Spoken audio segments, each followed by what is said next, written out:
సభాధ్యక్షులు విక్రమ్ గారు మరియు మాజీ ఆర్థిక శాఖ మంత్రులు హరీష్ రావు గారు మరియు వేదిక మీద ఉన్న పెద్దలు రామ్మోహన్ గౌడ్ గారు మరియు శాసనమండలి సభ్యులు బొగ్గాల జనార్దన్ గారు మరియు మాజీ కార్పొరేటర్లు మాజీ డివిజన్ ప్రెసిడెంట్లు ప్రస్తుత డివిజన్ ప్రెసిడెంట్లు మరియు ఉద్యమకారులు ఇతర నాయకులకు ముఖ్య నాయకులకు అందరికీ మరి వేదిక మీద ఉన్న నాయకులకు అందరికీ వేదిక ముందున్న నాయకులకు అందరికీ కూడా హృదయపూర్వక నమస్కారం తెలుపుతున్నాము.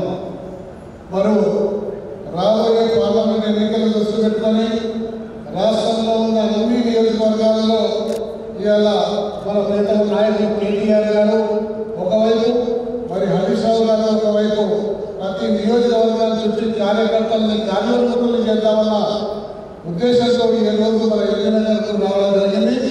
నిజంగా చాలా సంతోషకరమైన విషయం. హరీష్ రావు గారికి మన ఎన్నికల కార్యకర్తలంతగా చప్పట్లతో సహాయపడాలని కూడా ఈ సందర్భంగా మరి మొన్న జరిగిన ఎన్నికల్లో టీఆర్ఎస్ పార్టీని మంచి మెజారిటీతో కష్టపడి మరి ప్రతి ఊరు ప్రతి పరిస్థితిని గెలిపించాలని మీ అందరికీ కూడా ప్రత్యేకంగా మరొకసారి కృతజ్ఞతలు తెలుసుకుంటాము. మరి అదే స్ఫూర్తితోటి ఈరోజు మల్కాజ్గిరి పార్లమెంట్ అభ్యర్థులను కూడా మనం గెలిపించాల్సిన అవసరం ఉందని కూడా ఈ సందర్భంగా మనం చేసుకుంటూ అభ్యర్థి ఎవరనేదిగా మన నాయకుడు మన మాజీ ముఖ్యమంత్రి గారు కేసీఆర్ గారు నిర్ణయిస్తారు. ఆ నిర్ణయించిన తర్వాత మనం ఎవరైనా సరే ఆ అభ్యర్థి గెలుపు కోసం కృషి చేయాలని చెప్పి కూడా ఈ సందర్భంగా మీకు మనం చేసుకుంటూ మరి మీకు అందరూ తెలిసిన విషయాన్ని మరి కొద్ది రోజుల పరిపాలన ఈ రాష్ట్ర ముఖ్యమంత్రి గారు రేవంత్ రెడ్డి గారు మరి ఎన్నైతే హామీలు ఇచ్చిందో ఆ హామీలు అన్ని కూడా చేయలేక ఈరోజు చాలా మంది విఫలమైపోయి మేము విఫలమైపోయిన తప్పించుకోవడానికి అనేక రకాల ప్రయత్నాలు చేస్తున్న సంగతి మీరందరూ కూడా స్పష్టంగా గమనించారు. మరి హైదరాబాద్లో గడిచిన 10 సంవత్సరాలు టీఆర్ఎస్ పార్టీ అధికారంగా ఉన్నప్పుడు ఏ రోజు కూడా ఒక 10 నిమిషాల నుంచి 20 నిమిషాల దాకా ఎక్కడ కూడా పవర్ కట్ కాలేదు. మరి 4-5 రోజులు మీరు 4 రోజులు గమనిస్తా ఉన్నారు. రోజు అఫీషియల్గా పవర్ కట్ అయితే ప్రభుత్వానికి చెడ్డ పేరు వస్తుంది. మరి ప్రభుత్వాన్ని రేపు పొద్దున పోలుస్తారు.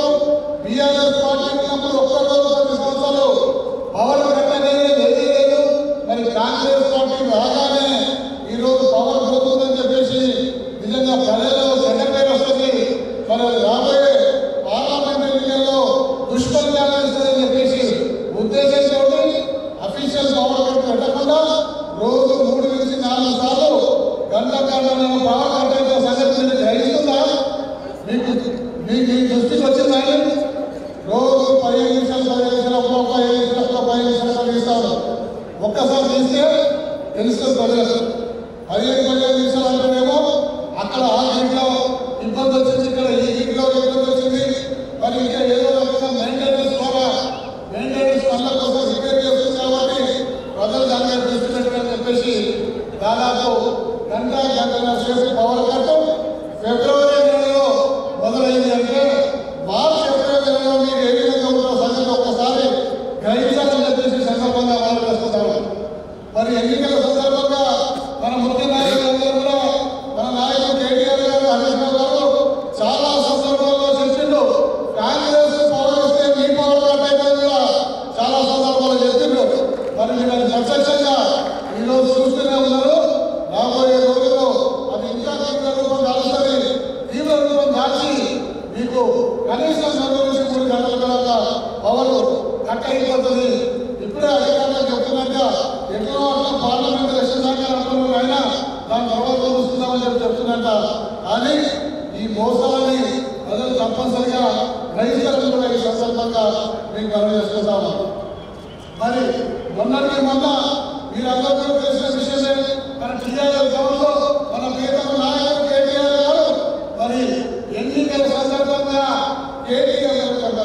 రేవంత్ రెడ్డి గారు ఏమేమి వాగ్దానాలు చేసిందో అని మీడియా స్పష్టంగా చూపెట్టడం జరిగింది. మరి ఆ వాగ్దానాలన్నీ కూడా ఈ రోజు తీర్చలేక ప్రభుత్వం నియమాలు ఇస్తుందని, ప్రభుత్వం రద్దు లేవని, ప్రభుత్వాన్ని అప్రపాలు చేసిందని చెప్పి అనేక రకాలుగా మన బీఆర్ఎస్ పార్టీని నిందించి బదనాలు చేసే కార్యక్రమానికి వాళ్ళు కోరుకున్నారు. కాబట్టి ప్రజలకందరూ కూడా తెలియజెప్పాలి. ప్రజలని మోసం చేస్తుంది కాంగ్రెస్ పార్టీ. ప్రతి సంవత్సరం బడ్జెట్ యొక్క పుస్తకం ఉంటుంది. ఈ బడ్జెట్ పుస్తకము అందరూ శాసనసభ్యులకు పంపిస్తారు. ఆ బడ్జెట్ పుస్తకంలో మన రాష్ట్ర ఆదాయం ఎంత, రాష్ట్ర ఖర్చులు ఎంత, రాష్ట్ర అప్పులు ఎంత, రాష్ట్ర అప్పులకు వడ్డీలు ఎంత కడుతున్నవి, మరి వడ్డీ కూడా మిగిలిన ఏ అభివృద్ధి కార్యక్రమాలను వెచ్చిస్తున్న సంగతి స్పష్టంగా బడ్జెట్ పుస్తకాలు ఉంటుంది. మరి ఈ కాంగ్రెస్ పార్టీ వాళ్ళు ఆ బడ్జెట్ పుస్తకాలు చదువుకోకుండానే చూడకుండానే హామీలు ఇచ్చిందని చెప్పేసి సందర్భంగా నేను మనవి చేసుకుంటా ఉన్నాను. ఆ పుస్తకంలో ఏ నిలబడైనా కానీ 10వ తరగతి నిలబడైనా కానీ మన ఆదాయం ఎంత, మన ఖర్చు ఎంత, ఎంత మిగులుతుంది, ఇంకా ఏ కార్యక్రమాలు చేయాల్సిన సంగతి స్పష్టంగా అర్థమవుతుంది. కానీ అలాగే కానీ హామీలను కేవలం ఓట్ల కోసం, గెలుపు కోసమే అడ్డగోలుగా హామీలు చేసేసి ఇవాళ చేయలేక మరి చేయలేదు పర్లేదు చెప్పు తీసుకొని ఓట్లపై ఎన్నికలు పోతే అని ఉద్దేశంతో మరి బీఆర్ఎస్ పార్టీని బదనాలు చేసే కార్యక్రమాలు పెడతా ఉంది. ఈ సందర్భంగానే శ్వేతపత్రాన్ని అసెంబ్లీలో విడుదల చేస్తే మన పార్టీ కూడా శ్వేతపత్రాన్ని 10 సంవత్సరాలు కష్టపడి ఈ రాష్ట్ర నిర్మాణం కోసం ఏమేమి కార్యక్రమాలు చేశాము, ఎన్ని కార్యక్రమాలు చేశాము, దానికి ఎంత ఖర్చు అయింది, ఇన్ని వేల కోట్ల రూపాయలు ఏం తీసుకొచ్చిన సంగతి స్పష్టంగా ప్రజలకు వివరించి చెప్పడం జరిగిందని సంగతి కూడా ఈ సందర్భంగా మనం చేస్తున్నాము. ఈరోజు తెలంగాణ పునర్నిర్మాణం కోసం పనిచేస్తుందని చెప్పి రేవంత్ రెడ్డి గారు చెప్తున్నారు. తెలంగాణ పునర్నిర్మాణం ఎప్పుడైంది? మరి కేసీఆర్ గారు ఆ రోజు తెలంగాణ యొక్క వెనుకబాటు కానీ ఎలిగెట్టి చాలి ఉద్యమం చేసి తెలంగాణ సాధించుకొని తెలంగాణలో ఎక్కడ కూడా ఎండిపోయిన భూములు కల్పించాలన్న ఉద్దేశంతో ప్రభుత్వం ప్రణాళికతో కాళేశ్వరం ప్రాజెక్టు ఇంకా ఎన్నో ఇరిగేషన్ ప్రాజెక్టులు కట్టి ఇలా తెలంగాణ సస్యశ్యామం చేసింది నిజం కావాలని చెప్పేసి సందర్భంగా అడగాలి. మరి ఇంతమంది ఇన్ని వేల ఎకరాలకు నీళ్ళు అందించి తెలంగాణ సస్యశ్యామం చెప్పిస్తే మనం భారతదేశంలో అన్ని రాష్ట్రాల కన్నా ఇవాళ 2వ రాష్ట్రంగా అతి ఎక్కువ ధాన్యాన్ని ఉత్పత్తి చేసే రాష్ట్రం దిశగా మనం ముందుకు పోతున్నామంటే దానికి మన ప్రీతం నాయకులు కేసీఆర్ గారి కృషి చేసే సందర్భంగా మనం చేస్తుంటా ఉన్నాం. మరి ఈరోజు కరెంటు మీటర్లు పెట్టాలంటున్నారు, కరెంటు పోవడం, మరి మోటార్లకు మీటర్లు పెట్టాలంటున్నారు. మీటర్లు పెట్టాలంటే ఏది ఎంత కరెంటు కాలుస్తుందో తెలవాలి, మరి పంటకు కాలుస్తుందా ఇంటికి కాలుస్తుందా సంగతి తెలవాలి అని చెప్పేసి మీటర్లు పెట్టే ప్రక్రియ మొదలైపోయింది. ఒకసారి మీటర్లు పెట్టే ప్రక్రియ మొదలైపోతే రేపు పేద రైతుల దగ్గర ఇంత కరెంటు కాలుస్తుందో తప్పనిసరిగా మరి బిల్లు కట్టని చెప్పేసి లేకుండా కొరడా కల్పించే అవకాశం కూడా ఉందని చెప్పేసి ఈ సందర్భంగా మనం చేస్తున్నాం. కాబట్టి సోదరులారా, ఇవన్నీ కూడా సుశిక్షితమైన బీఆర్ఎస్ పార్టీ కార్యకర్తలుగా మనం అందరూ కూడా పెట్టుకోవాల్సిన అవసరం ఉందని కూడా మీకందరూ కూడా ఈ సందర్భంగా మనం చేసుకుంటూ మరి పార్లమెంట్ ఎన్నికల తర్వాత ఇలా బండారం బయటపడుతుంది. ఏ ఒక్క గ్యారెంటీ కూడా వీళ్ళు అందించలేదు, ప్రజలకు ఇవ్వలేదు. ఎందుకు ఇవ్వలేదంటే అలవి కానీ హామీలు ఇచ్చి ఇలా బోతా పడే రోజు అది దగ్గరలోనే ఉంది.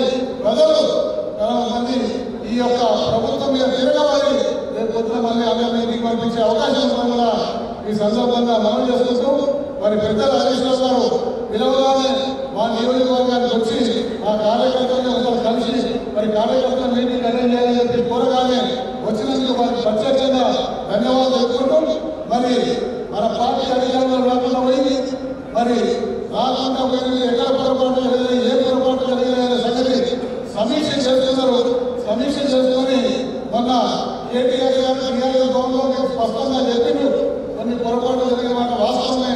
మరి పొరపాటు జరిగి యాక్సెప్ట్ చేసి దిద్దుకున్నప్పుడే ఖచ్చితంగా మన పార్టీ మళ్ళీ అధికారంలోకి వచ్చేది ఖాయం కూడా ఈ సందర్భంగా మనం చేసుకుంటా ఉన్నాం. 39 సీట్లు అంటే తక్కువ సీట్లు కాదు. బలమైన ప్రతిపక్షం ఉన్నది. ఈ బలమైన ప్రతిపక్షాన్ని కట్టుకొని నిలబడే శక్తి రేవంత్ రెడ్డి ఉండాలని చెప్పి ఈ సందర్భంగా ఒకసారి ఆలోచించాల్సిన అవసరం ఉంది. కాబట్టి తప్పనిసరిగా రేపు రాబోయే రోజుల్లో ఈ ప్రజలు బీఆర్ఎస్ పార్టీని అధికారం దూరం చేసేందుకు తప్పనిసరిగా ఆలోచన చేస్తారు. మేము ఎన్నికైనా దూరం చేస్తున్నాం, అయినా కళ్ళపల్లి మాటలు మేము దూరం చేస్తున్నాము, మళ్ళీ ఇదే ప్రభుత్వం మాకు కావాలని చెప్పి కోరుకునే రోజు అది దగ్గరలోనే ఉందని చెప్పేసి కూడా ఈ సందర్భంగా మనం చేసుకుంటూ మరొకసారి మరి అందరూ బీఆర్ఎస్ పార్టీ పేరు పేరున ఉద్యమకారులకు, మహిళా సోదరులకు, మరి నాయకులకు అందరూ కూడా నేను శిరస్సు వచ్చి నమస్కరించుకుంటూ రాబోయే పార్లమెంట్ ఎన్నికల్లో బీఆర్ఎస్ పార్టీ జెండా ఈ యొక్క మల్కాజ్గిరి గడ్డ మీద ఎగిరాలని కూడా ఈ సందర్భంగా మనం చేసుకుంటూ సెలవు తీసుకుంటాం. ధన్యవాదాలు. ట్రబుల్ షూటర్ అందరు ట్రబుల్ షూటర్ కాలేదు కానీ అందరు ట్రబుల్ షూటర్ మన పార్టీకి ఎక్కడ ఏ ఇబ్బంది పార్టీకి వచ్చినా దానికి వచ్చినా నెరవేర్చాక మన పార్టీకి మన అటువంటి వారిని సాధారణంగా మాట్లాడవలసిన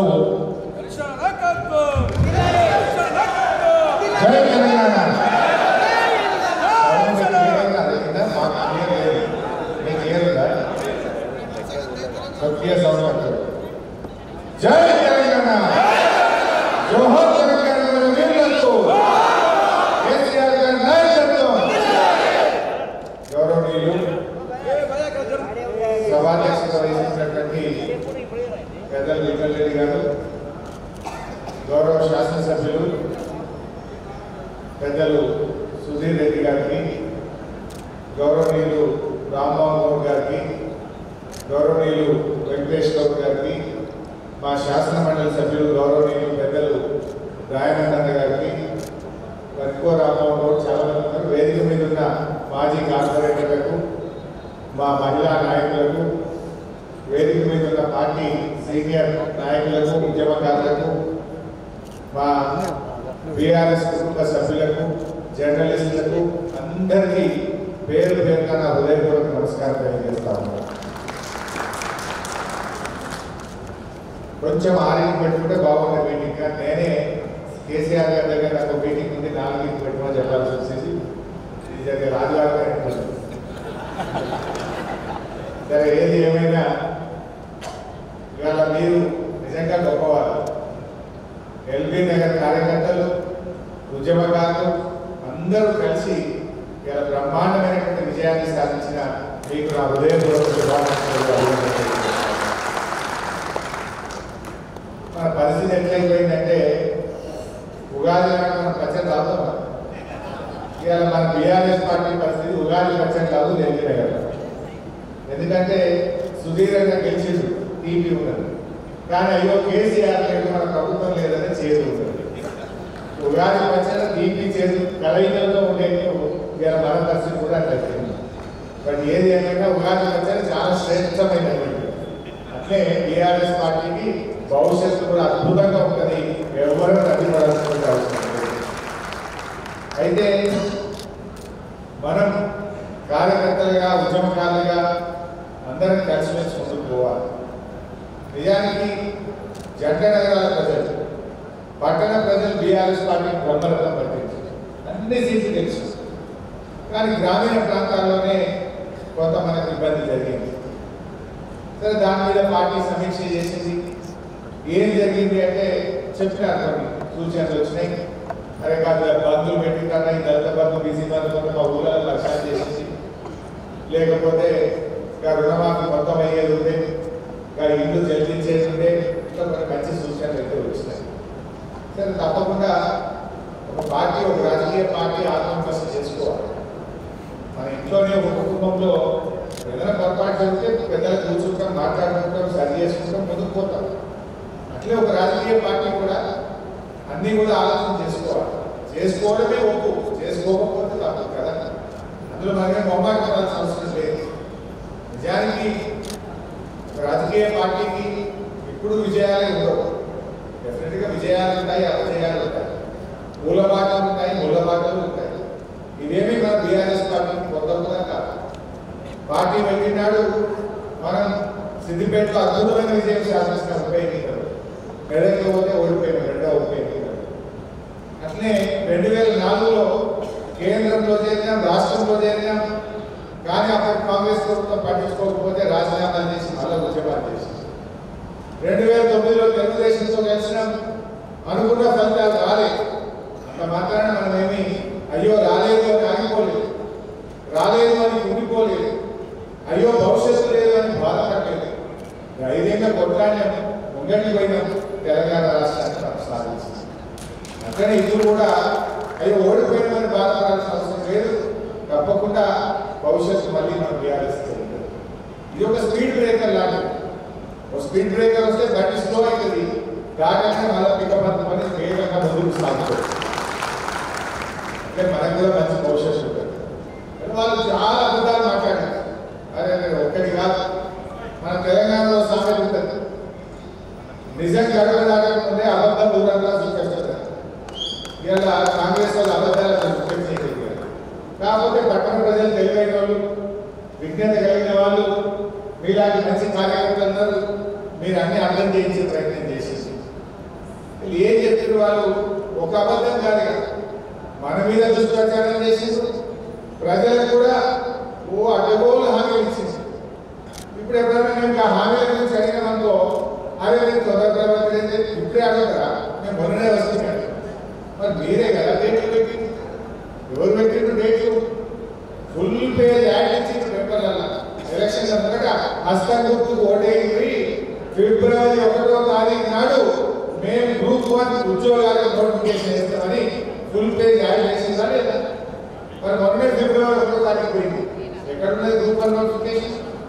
పాపం నమ్మి మోసం చేసిన వాళ్ళకు, ఇవాళ నమ్మి ఓటు వేసిన వాళ్ళకు మీరు మోసం చేసింది ఇవాళ కాంగ్రెస్ పార్టీ. ఎన్ని మాటలు చెప్పింది. ఒక ముసలిలో పట్టుకొని అవ్వాన్ని పెన్షన్ ఎంత అడిగింది. 2000 వస్తుంది బిడ్డ అంటే, ఇగో మళ్ళీ నెల డిసెంబర్లో మా కాంగ్రెస్ వస్తుంది, మీకు 4000 పెన్షన్ ఇస్తుంది అట. డిసెంబర్ వాయా, జనవరి వాయా, ఫిబ్రవరికి వచ్చే 4000 కాదు కదా, ఉన్న 2000 కూడా దిక్కులేదు. మొన్నెవరో చెప్తున్నారు నేను పోతున్నా. జనవరి నెలలో ఆ వృద్ధులకు, వికలాంగులకు, వికలాంగులకు, ఎయిడ్స్ పేషెంట్లకు ఇచ్చేటువంటి ఆ 2000 పెన్షనే పడలేదు. జనవరి నెల పెన్షన్ ఆగిపోయింది. మీరు 4000 ఇస్తామన్నారు. 4000 దేవులేదు కానీ ఉన్న 2000 వాడి పరిస్థితి వచ్చింది ఇలా కాంగ్రెస్. ఆ రకంగా ఎన్ని చెప్పినారు. రైతు బంధు, అరే మేము వస్తే 15,000, బీఆర్ఎస్ వస్తే 10,000 అని చెప్పింది. మరి ఇలా మీరు వచ్చింది ఎన్ని 10,000? 10,000 లేవు, 15,000 లేవు, మాత్రం 10,000 లేవు పడుతున్నాయి రైతు బంధు. ఇక రైతులందరూ కళ్ళలో వదిలేసుకొని చూస్తున్నారు. ఇవాళ 3 ఎకరాల దాకా కూడా ఇంకా ఇప్పటికీ రైతు బంధు పడిన పరిస్థితి. ఈ రకంగా అనేక విషయాలు వాటిని అందుకోకుండా మేము వస్తున్నాం, రాగానే బోనస్ ఇస్తామని చెప్పి ఇక బ్యాంకులో అప్పు తెచ్చుకొని డిసెంబర్ 9వ తారీఖున 2 లక్షల రూపాయలు అప్పు మాఫీ చేస్తామని చెప్పి, మరి డిసెంబర్ 9 జనవరి 9, జనవరి 9 రేపు మా అప్పు ఫిబ్రవరి 9 రావాలి. 7,000 లక్షలు మాఫీ అంటే మీరే డేట్ పెట్టి మేము తొందరపడతలేదు. మీరు ప్రజలకు డేట్ పెట్టి బాండ్ పేపర్లు రాసిస్తారు. వీళ్ళ నమ్మకం ఉంటే బాండ్ పేపర్ ఎవరు రాసిస్తారు? నమ్మకం కుదరకపోతే బాండ్ రాసిస్తారు, నోటరీ రాసిస్తారు. వీళ్ళు లాస్ట్ తెలంగాణ ప్రజలకు నోటరీలు ఇచ్చిండ్రు, బాండ్ పేపర్లు ఇచ్చి ఇక మాట్లాడే మాట అని చెప్పి ప్రజల్ని నమ్మించేటట్టు చేసి ఇలా మోసం చేసిన పరిస్థితి. ఊళ్ళలో 2 లక్షల రుణమాఫీ మేము చేస్తూనే ఉన్నాం డిసెంబర్ 9 అంటే ఎవరైనా కొద్దిగా ఆశపడతారు కదా.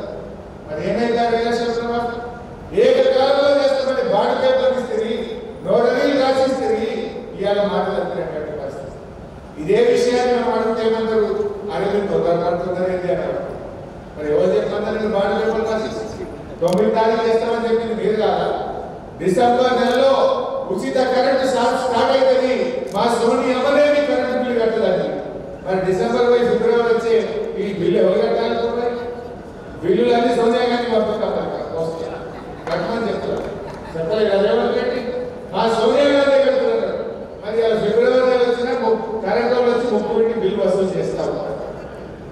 ఈ రకంగా అనేక దుష్ప్రచారాలు చేసి ఇలా అద్భుతమైన సెక్రటరీ కట్టి మన కేసీఆర్, 125 అడుగుల అంబేద్కర్ విగ్రహాన్ని కట్టి మన కేసీఆర్, అద్భుతమైన కాళేశ్వరం ప్రాజెక్టు కట్టి మన కేసీఆర్, హైదరాబాద్ లో ఇది చూసినా ఫ్లైఓవర్లు కట్టి ట్రాఫిక్ జాములు లేకుండా చేసింది మన కేసీఆర్, ప్రగతి భవన్ కూడా కట్టింది మన కేసీఆర్. ఎన్ని అబద్ధాలు.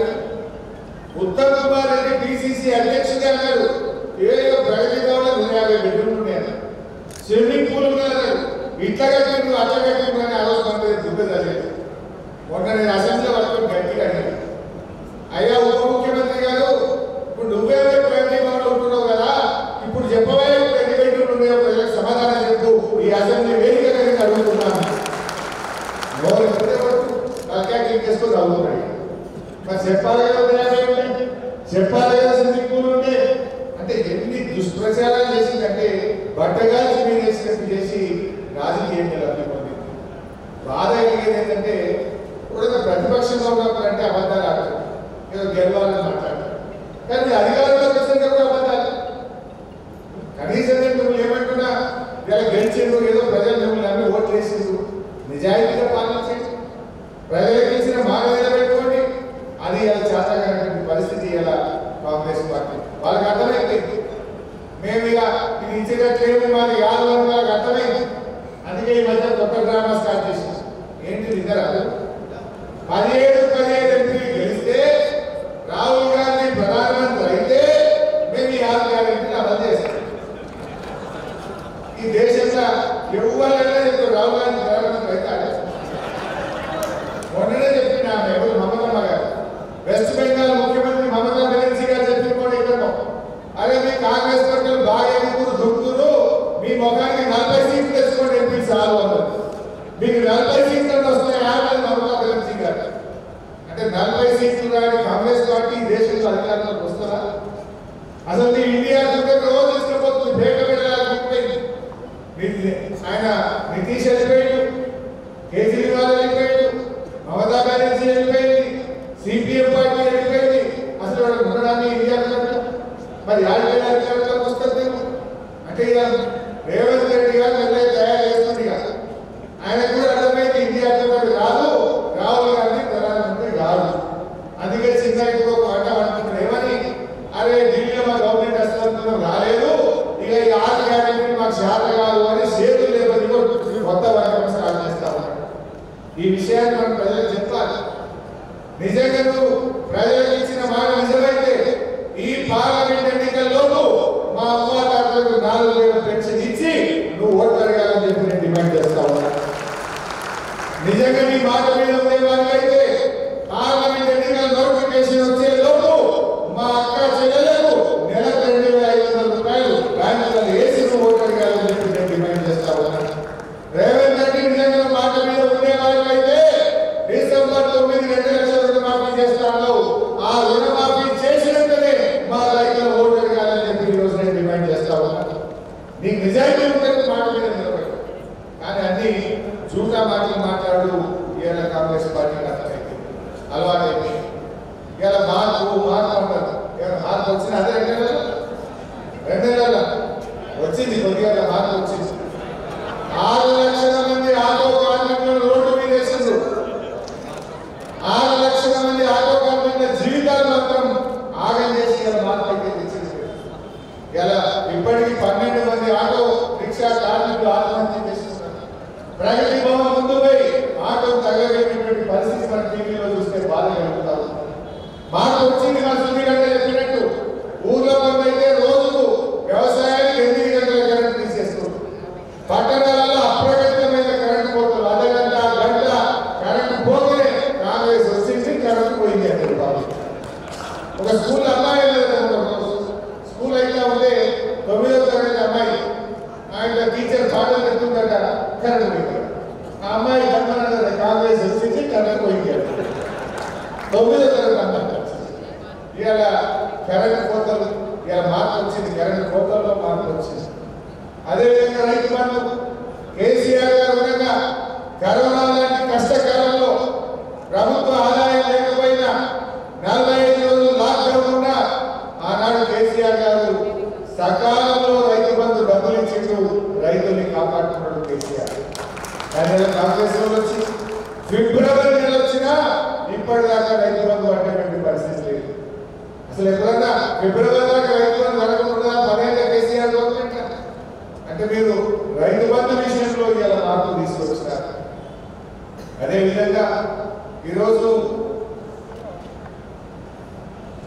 కేఆర్ఎంబి ప్రాజెక్ట్ ఇలా ముఖ్యంగా హైదరాబాద్ నుంచి చాలా ఎఫెక్ట్ అవుతుంది. ఇలా రేవంత్ రెడ్డి గారు ఇలా ప్రభుత్వం ఇవాళ కూడా మళ్ళీ వచ్చినట్టు మాట్లాడారు. ఏది కేఆర్ఎంబి ప్రాజెక్ట్ అంటే ఏది? శ్రీశైలం కానీ నాగార్జున సాగర్ కానీ మన కృష్ణా బేసిన్ మీద ఉన్న ప్రాజెక్టు అవుట్లెట్స్ ను కేంద్ర ప్రభుత్వానికి అప్పచెప్పారు. 10 ఏళ్ల కేసీఆర్ గారి ప్రభుత్వంలో మనం ఏ రోజు కూడా వాళ్ళు ఎంత ఒత్తిడి పెట్టినా మనం కేఆర్ఎంబి ప్రాజెక్టు అప్పచెప్పలేదు. మేము ఒకటే చెప్పాం, మాకు 50% వాటా ఇవ్వండి. శ్రీశైలంలో ప్లానింగ్ కమిషన్ చెప్పినట్టుగా దాన్ని హైడల్ ప్రాజెక్టుగా గుర్తించండి. మా డ్రింకింగ్ వాటర్లో 20% మాత్రమే మీరు లెక్క కట్టండి అని ఇట్లా మనం అనేక షరతులు కేంద్ర ప్రభుత్వానికి పెట్టారు. కానీ కేంద్రం ఒప్పుకోలేదు కనుక మనము ఆ కేఆర్ఎంబికి మన ప్రాజెక్టు మనం అప్పచెప్పలేదు. కానీ 2 ఏళ్ళుగా గవర్నమెంట్ వచ్చి కేంద్ర ప్రభుత్వం ఒత్తిడి తెచ్చింది, రాష్ట్ర ప్రయోజనాలను ఫలంగా పెట్టి ఆయనతో వైపు మా ప్రాజెక్ట్ అని మీకు అప్పచెప్తామని సంతకాలు పెట్టించింది. ఈ విషయం మేము గట్టిగా ఏమన్నాడు, లేదు అని మన మీద బురదలేపాయి అని చిల్లర మాటలు, పసలేని మాటలు, ఆయన దగ్గర విషయం లేదు కనుక విషయం చెప్పేటువంటి ప్రయత్నం చేస్తా ఏమంటాడు అసలు ఏపీ రీఆర్గనైజేషన్ యాక్ట్ లోనే కేఆర్పి ప్రాజెక్టు అప్పచెప్పాలని ఉంది. ఆ రోజు బిల్లు పాస్ అయినప్పుడు కేసీఆర్ ఎంపీగా ఉన్నాడు. ఇది కేసీఆర్ బాధ్యత. ఎంత తలకాయ మాటలు, ఎంత అధికారుల మాటలు. ఆ రోజు అధికారంలో ఎవరు ఆ బిల్లు పెట్టింది? ఎవరు? కేంద్రంలో కాంగ్రెస్ పార్టీ కాదా? బిల్లు పెట్టింది కాంగ్రెస్ పార్టీ. ఆ బిల్లును తయారు చేసింది జైపాల్ రెడ్డి గారు, జయరాం రమేష్ గారు. బిల్లు పాస్ చేసింది కాంగ్రెస్ పార్టీ. ఇవాళ ఇద్దరు ఎంపీలు ఉన్న బీఆర్ఎస్ పార్టీ ఆ రోజు కేసీఆర్ బిల్లును ఆమోదించిందని చెప్పి నీ అధికారి మాటలు ప్రజలు నమ్ముతారనుకుంటావా? నువ్వేమన్నా మొన్నదాకా మేము ఏపీ రీఆర్గనైజేషన్ యాక్ట్ లో తెలంగాణ కరెంటు తక్కువ ఉందని మా జైపాల్ రెడ్డి గారే ఈ బిల్లులో తెలంగాణ కోసం కరెంట్ ఎక్కువ పెట్టిందని గొప్ప చెప్తావు కదా. మరి కరెంట్ ఇచ్చిన ఘనత జైపాల్ రెడ్డి అయితే కేఆర్ఎంకి ప్రాజెక్ట్ అప్పచెప్పిన ఘనత కూడా జైపాల్ రెడ్డి గారికి, కాంగ్రెస్ పార్టీకి దక్కదు. నీ అధికారి పని నిజంగా న్యాయం మాట్లాడు. రాజకీయాలు కాదు, రాష్ట్ర ప్రయోజనాలు ముఖ్యం. ఇలా నువ్వు రాష్ట్ర ప్రయోజనాలను త్వరగా పెట్టినావు. నీకు అర్థం కాక, ఆలోచన లేక ఆగమగమై ప్రాజెక్ట్ అప్పచెప్పి రేపు హైదరాబాద్ మంచినీరు లేకుండా చేస్తావు. ఖమ్మం, నల్గొండ, మహబూబ్ నగర్ జిల్లాకు సాగునీరు, త్రాగునీరు కూడా దొరికిన పరిస్థితి తెచ్చినావు.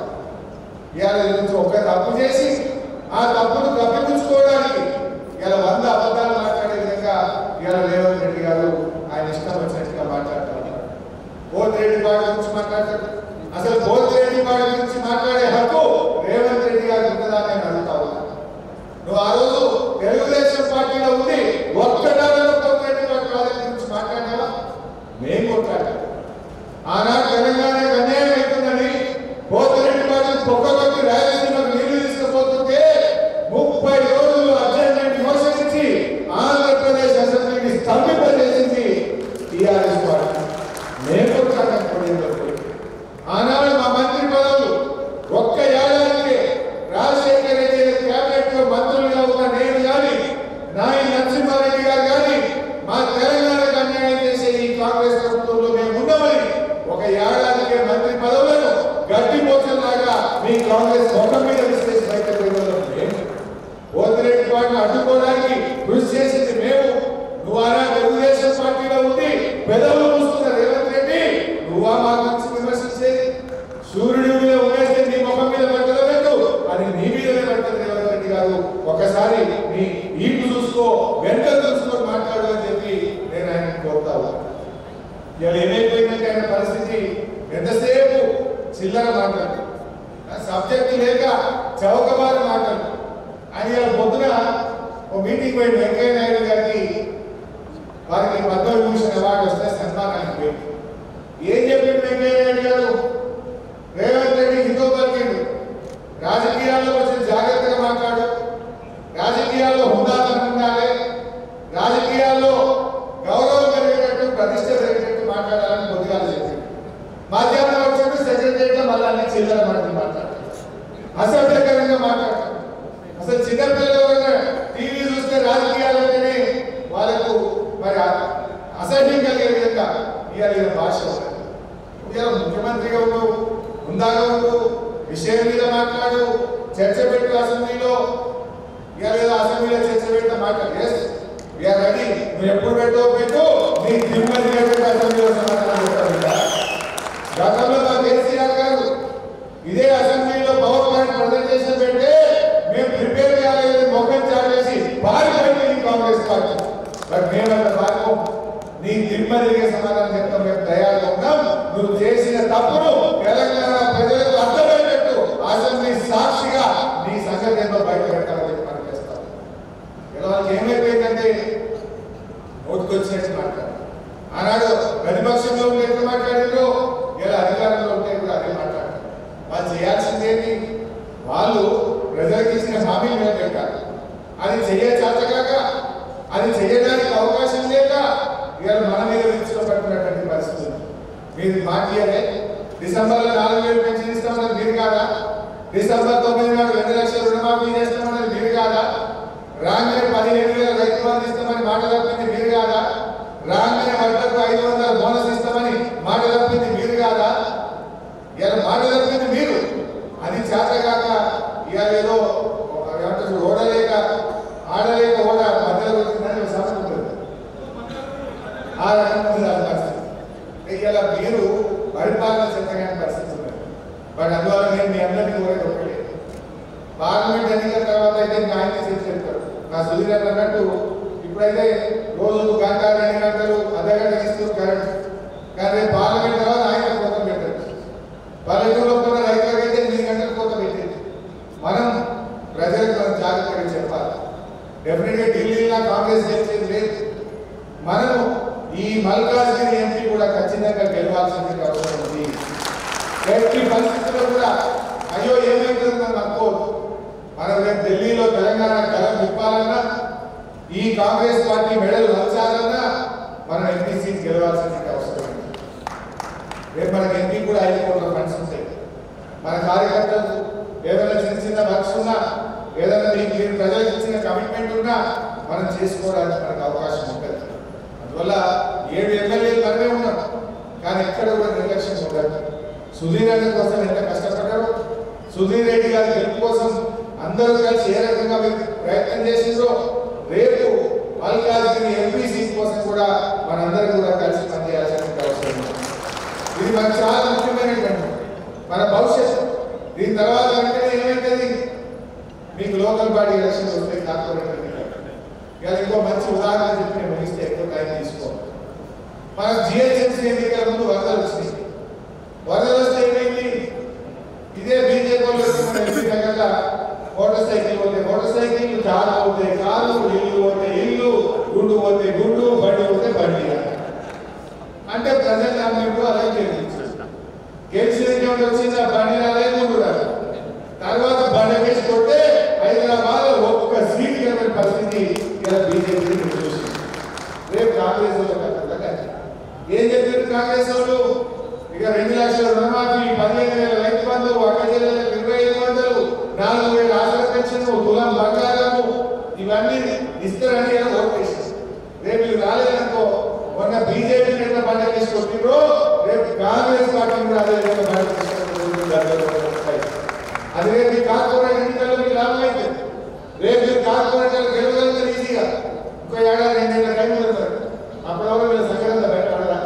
రేపు ఏమో పెట్టుకుని వస్తారు, మీరు తులం బంగారం ఇవ్వకుండా, 2,500 ఇవ్వకుండా, 4,000 పెన్షన్ ఇవ్వకుండా గల్లీలకు వస్తారా? రాణిస్తారా ప్రజలు? ఆ రోజు కూడా ఎక్కువ దూరం ఏం లేదు. అందువల్ల భవిష్యత్తు తప్పకుండా ఈ టైంలో కొంచెం మనం ఇంకా గట్టిగా పనిచేయాలి, పట్టుదలతో పనిచేయాలి. మనం బౌన్స్ బ్యాక్ అయ్యేటట్టుగా రేపు పార్లమెంట్ ఎన్నికల్లో మనం గట్టిగా ప్రయత్నం చేయాలి. బీజేపీ వాళ్ళు కూడా వస్తున్నారు, అక్షింతలు చేస్తున్నారు, తప్పకుండా తీసుకుంటారు. మనం కాదు రామ భక్తులు, మనం అందరం రామ భక్తులు. మన కేసీఆర్ కూడా అద్భుతంగా యాదాద్రి లక్ష్మీనరసింహస్వామి దేవాలయం కట్టలేదా, యజ్ఞం చేయలేదా, హోమం చేయలేదా, కానీ మనం దానికి రాజకీయాలకు వాడుకోవాలి. దేవుడు అంటే అత్యంత పవిత్రమైనటువంటిది. దేవుడి దగ్గర పార్టీలు ఉండవు, రాజకీయాలు ఉన్నాయి.